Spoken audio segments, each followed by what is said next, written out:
Cool. I think we're shared Cool. already. Yours. Yeah, cool. Great. Hey, everybody. We are Flipt. I was going to talk about who we are in a little bit. I'm going to try to speed through this to get to the more interesting technical details of like how we use Dagger. But how we got here actually is we wrote a blog post on how we use Dagger for our CI pipelines and everything like that. And you could actually read that. You go to our website and you go under blog, and you can read the Dagger. It's called Dagger, a love story. And you can read all the technical details of like how we implemented it and what we use it for. So this is just an overview of like what we're going to be talking about during this presentation. So next slide, George. Yeah, cool. So what is Flipt? So Flipt is, the title says it all. It's a self-hosted open source feature flagging solution, and it's distributed in various ways. Like you can use it in Docker image, you could use a standalone binary, so it fits your infrastructure needs. Very portable. It was started by our founder Mark. He started as a side project 2019, got a bit of funding, and the three of us quit our jobs to work on it full time. So yeah, that's sort of like how it started. And this is the faces behind the names, 3 engineers working on this full time. And next slide. So this is the repository, and it has links to all our communities: Discord, Slack, Mastodon, Twitter. Obviously you can go there, github.com/fliptio/flipped. You can download the code, run it, and do whatever you want to it. So that's sort of like the landing page for our repo, and link to our website and everything too. Next slide. So going into some like more technical details of like what's under the hood, right, of like Flipt as a main repository. So right here, as you see, there's different Go modules that live in the main repository. The main one here being the SDK, which we have a blog post on how to generate the SDK and to use against the API.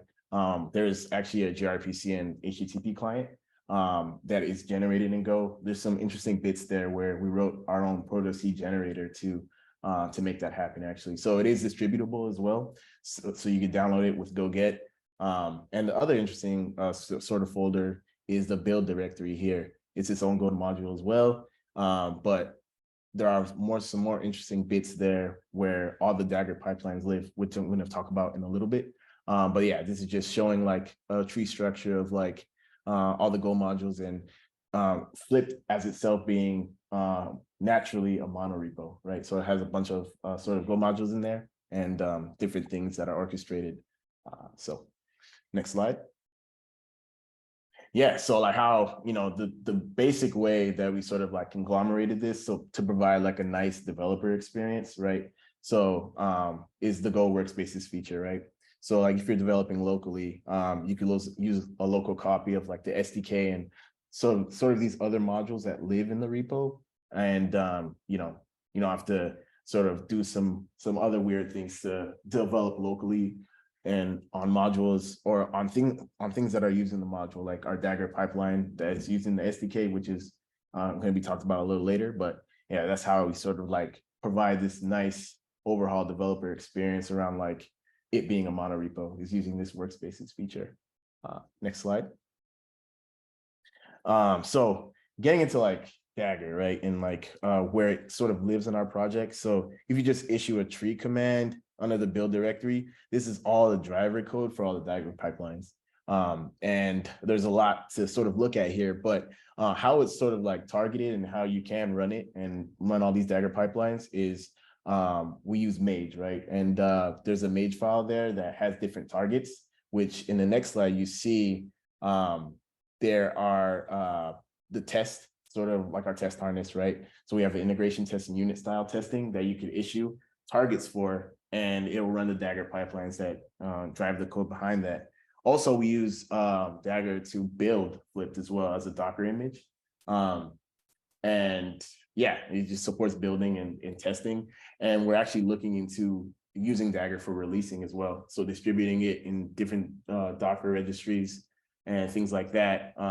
Right now, we're using Go Releaser, which it works okay for us. it's not as flexible as we want it to be. And, you know, it's just like configuration that you provide. But with Dagger, you can actually write Go code to make it as flexible as you want, right? You have like all the power in your hands to like do whatever you want, to distribute it in different ways and things like that. So yeah, that's like a future sort of thing that we're looking at to do, to release our project with Dagger. So yeah, that's FYI. So I'll talk about like the test harness, right? And like what we were doing before Dagger was introduced as a dependency.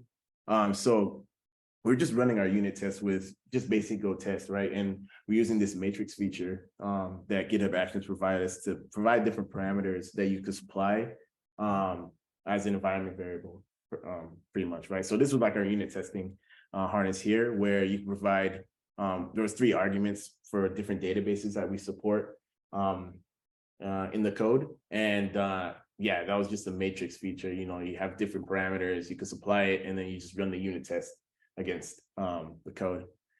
So that was what it was before. For integration testing, which is the next slide, we're actually doing some sort of like bash scripting sort of things. So basically what's happening here is the Flipt binary was running as a background process, as you can see on line 409. And we just stand that up and then just run all our integration style testing against it from lines 424 to 423. That was like all the code driving the integration testing against the Flipt binary. And under the hood of this was this bash library called Shakedown. So it's actually under the hood of that is just curl. And it provides some nice sort of like things that you could use for assertions against status codes, response bodies, and things like that. But yeah, we're Go engineers, and you know, we wanted to just kind of write Go full time, which is one of our drivers behind why we brought in Dagger as a dependency. And that's what George is going to get into. So yeah. Awesome. Cheers, man. Right, hang on, let me find the controls. Yeah, so I'm going to take a quick tour through some of the code that we've got that makes up these pipelines, and look at some of the the ways we leverage Dagger to make this all work. So I got quite excited. I generated this with Dali. It's an attempt to get a go for holding a Dagger in a reactor. I was trying to make it all work, but yes, it's Flipt is a Go and React project. We build a TypeScript React front end.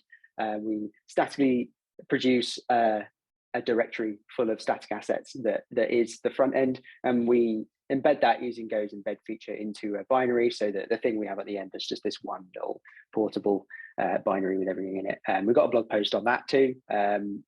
We recently moved from Vue.js to React, and in the journey we sort of re-evaluated how we embedded that, and so if you're interested, there's something there on that topic. But jumping straight into the code, just going to go into the Mage file. As Yofi mentioned, we use Mage, and I know that's popular in the Dagger and Go space.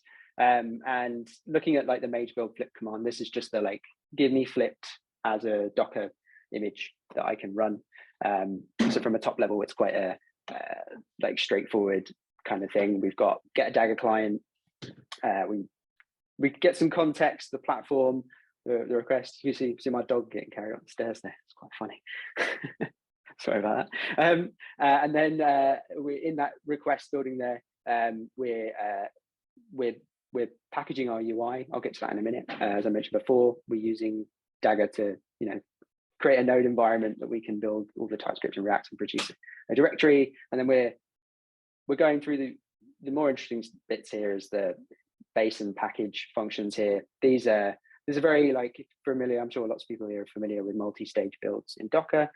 We're following that same pattern.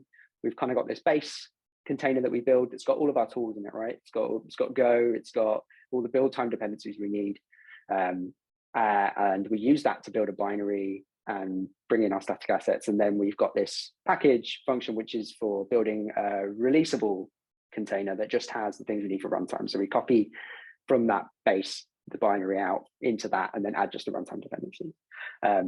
So I'll go through that real quick. This is the UI. It's nice, it fits in one slide.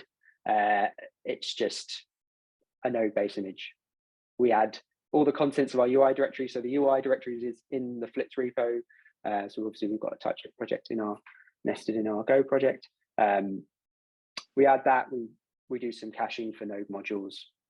We install the dependencies and we run build, and that produces a layer with a folder called dist, which has all our assets in it. So like flicking over back to that base command I mentioned before, that's what produces our base image that has all of our build time dependencies. You'll see that we've packaged it up in this request object, but this is just a package of all the arguments to this function. It's got our UI, which is our Dagger directory with our dist folder in it. It's got some other useful things like the contextual work directory and the target platform we want to build for, because we do actually publish sort of a multi-platform build too. So we want to support that going forwards. And then we start off with a Alpine Go base image, and we add some stuff. We use CGO because Flipt builds with SQLite and we need CGO, so we got to add a bunch of things for that. You fast forward down this function, it finishes with adding all of the UI resources, adding all of the Go code. We've already downloaded all the Go modules a little bit further up.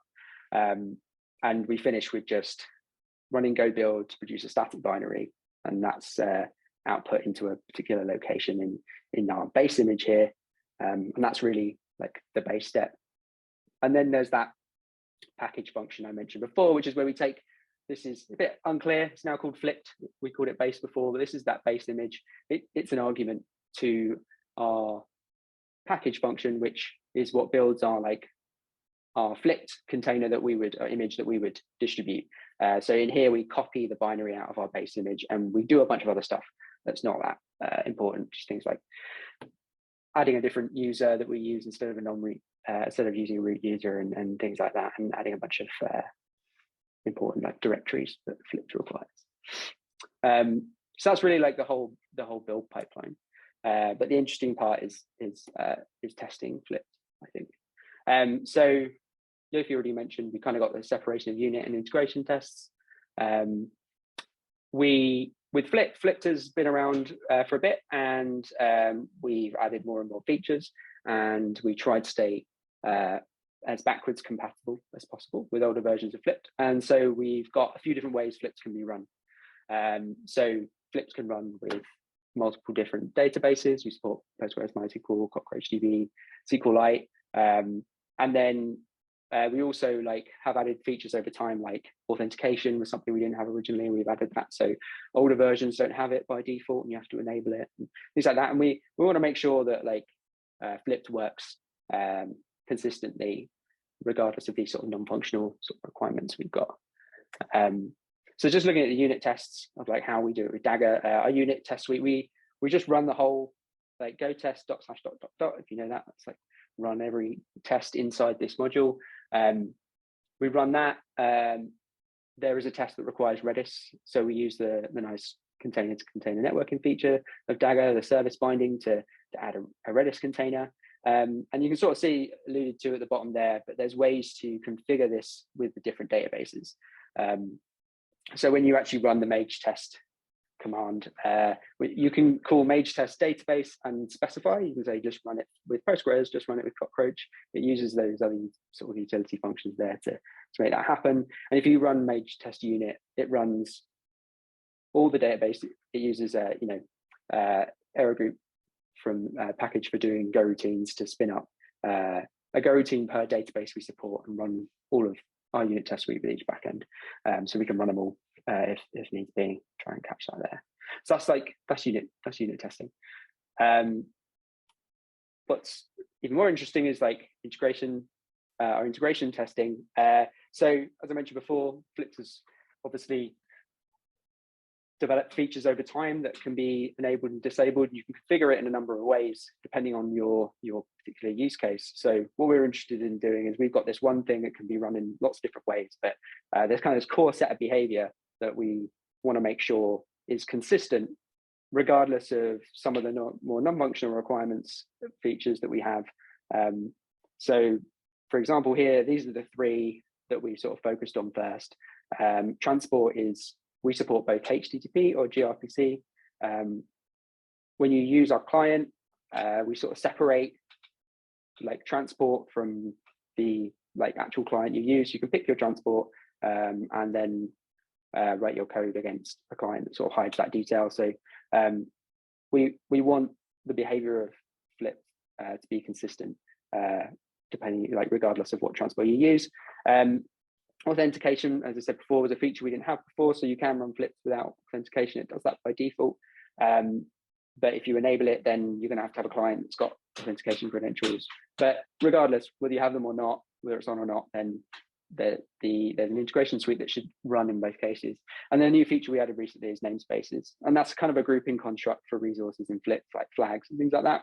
You can use them to make things like environments or teams or projects, you know, whatever you want to do to group your resources together. You don't have to specify a namespace, and that's how Flipt has, you know, historically worked. So you can leave it out of your client calls and it will all roll into the default namespace, or you can pick an explicit namespace. And we, again, like the client code should work and the whole end-to-end experience should work the same regardless. So like when you come to write a test for our integration test suite, we just want to hide all those details and just focus on like testing the API and testing the client SDK. So you get the Go SDK in this sort of test file here, and you just write out your assertions. So, you know, create a flag, list the flags, evaluate a flag, you know, namespaces, all these other resources we have. We do a bunch of checks there and just assert behavior, but we sort of hide from this view, we hide the details of like how that's being communicated to an instance of Flipt. Then there's a wrapper around that code, which sets up a client. And we're using Go tests as the entry point to the integration test. And we add a number of flags. We extend Go tests flags. You can do that just by using the flag package to take some of these like free parameters. So if you want to switch between gRPC or HTTP, then you give an address with a scheme for gRPC or an address for HTTP. If you want to use authentication or not, you provide it with a token or you don't. If you want to use a namespace or not, provide it with a namespace or you don't. And then it runs the test with that. The nice thing about this is it's just a simple like Go test on that file, and I configure it to talk to an instance of Flipt that I stand up, and then I expect it to work. And then that's also the entry point that Dagger uses. We use Dagger to invoke.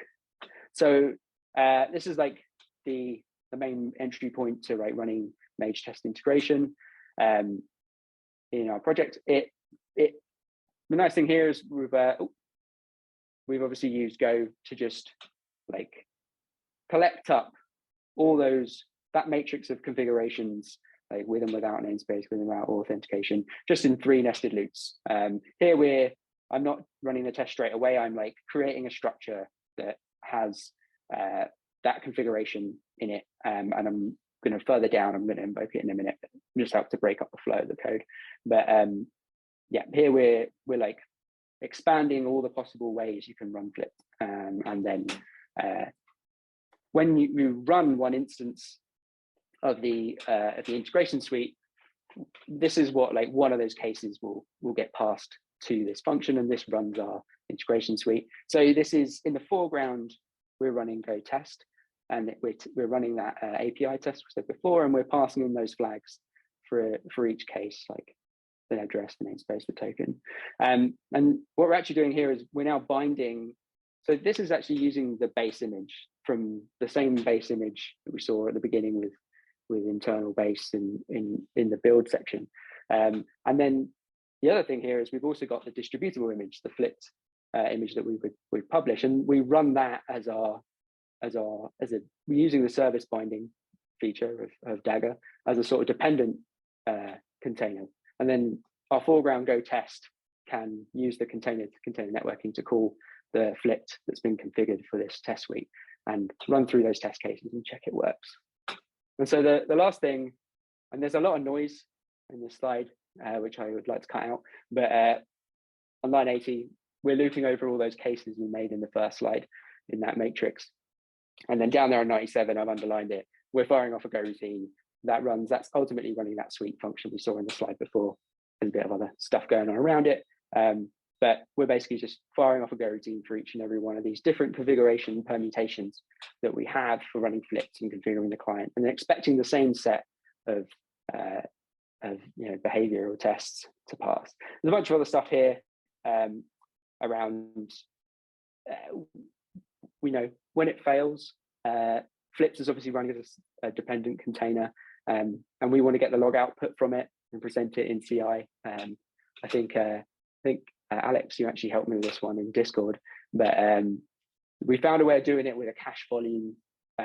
We basically mount the same cache volume into every one of these Flipts and give them a different location to output their logs based on the test name into a folder, and then we copy that out at the end. There's a bit of wiring we have to do there to get some state out of those dependent containers, but that allows us to get logs from every single one of those. So that's it. We just have this like nice expansion of all the different ways we can configure it, and we spin up a foreground Go test, and we run the Flipt, the thing we want to distribute as a background container, and then run our test against that. And that's really that's the whole of it. And I just wanted to say thanks and just mention some of the things, the highlights I think of using Dagger for us. Obviously, writing it in Go was a very nice feature, and being able to leverage all the things that come with Go. Like Go routines, local first development approach is really great. Not even necessarily, I'd say, for making a change to the application that we're shipping, which is nice to run the whole test suite, but really like when you're iterating on like the pipeline itself and you're making changes and you're adding new steps, like that's the bit where you wasted so much time tweaking YAML files, pushing, waiting, failure, come back, try again. That having that fast loop of developing the pipeline is amazing. Obviously, the caching and the attention developer experience are really like the big things for us. So yeah, that's everything. Thank you.